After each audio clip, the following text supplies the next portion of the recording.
diri, nama Ketudian Putri, Aurora Sabita.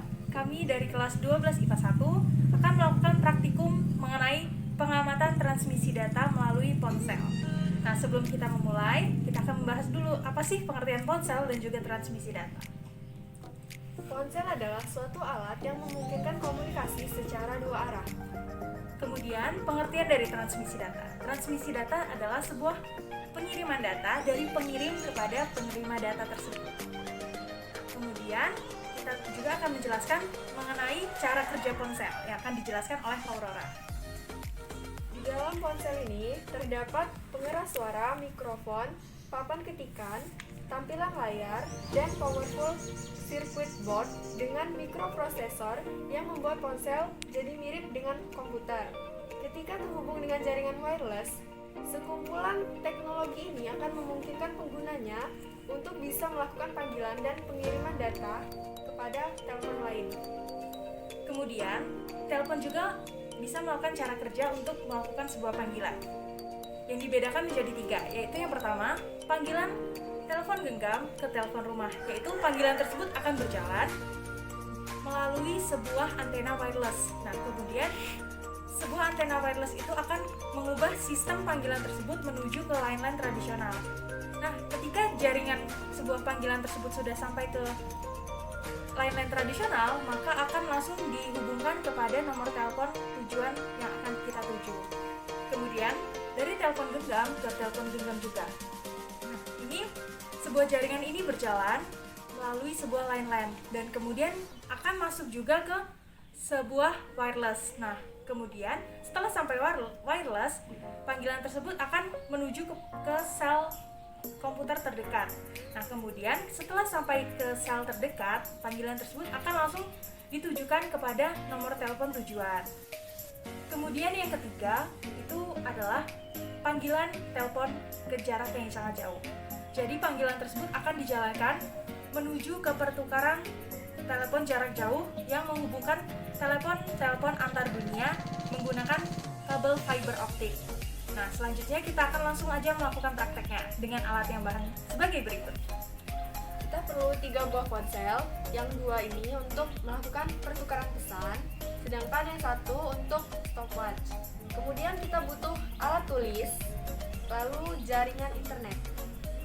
Nah, pada praktikum kali ini kita akan melalui pengiriman pesan dengan 6 buah aplikasi. Nah, yang pertama itu kita melalui WhatsApp, kemudian Telegram, juga email. Lalu SMS, Instagram, dan aplikasi Shopee. Langsung saja kita mulai praktikumnya. Yang pertama menggunakan aplikasi WhatsApp dengan 20 karakter tulisan. Kita langsung aja mulai. Stop. Dan ternyata 0,91 detik. Jadi percobaan yang pertama 0,91 detik ya. Untuk menguji keakurasiannya si kecepatannya, kita lakukan 3 kali buah praktikum. Kita mulai lagi. Tuh. Ternyata praktikum yang kedua hasilnya lebih cepat. 0,87. Kemudian kita lakukan lagi.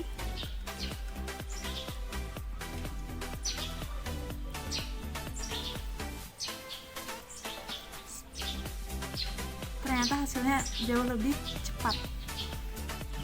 Kemudian praktikum yang kedua kita lakukan pada aplikasi Telegram. Langsung aja dengan 20 karakter yang sama. Kita langsung mulai.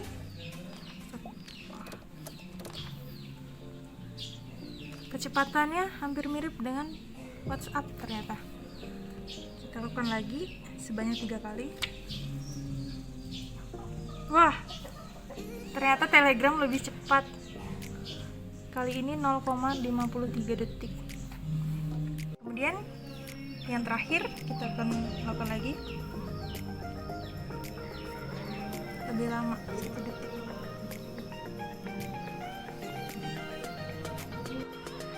Praktikum selanjutnya kita lakukan pada aplikasi email.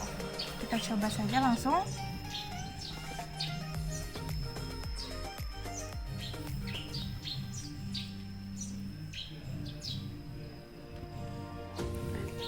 Waktu yang dibutuhkan cukup lama, yaitu 8,84 detik.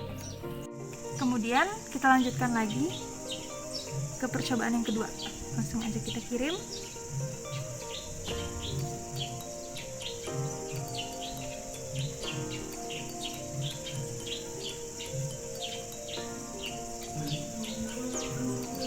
Detik 9,53 detik. Kemudian percobaan yang ketiga langsung aja kita lakukan.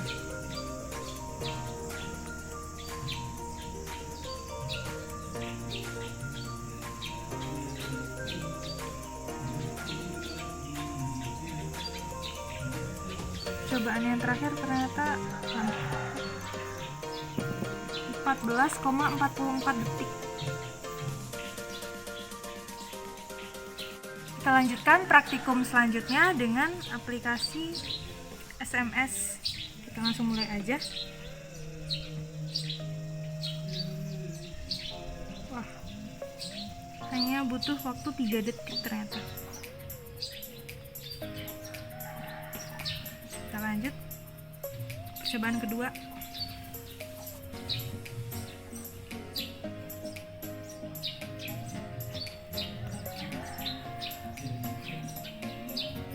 .10 detik kali ini.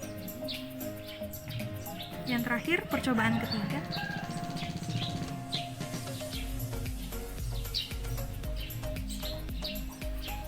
Hanya butuh 2,65 detik saja. Kita lanjutkan praktik yang keempat melalui aplikasi Instagram. Kita mulai aja langsung ya. Wow, hanya butuh waktu 1 detik, 1,04 detik. Kita lakukan lagi uji coba yang kedua. Kita reset. Wow,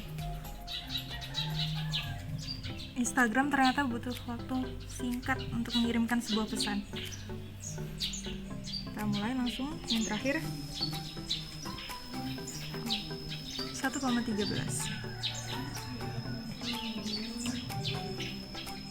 Selanjutnya, praktikum yang terakhir kita gunakan aplikasi belanja, yaitu Shopee. Langsung aja kita mulai ya, dengan karakter tulisan yang sama. Langsung aja.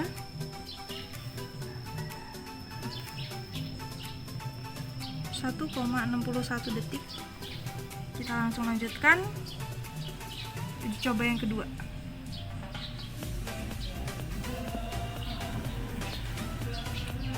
.31 detik. Yang terakhir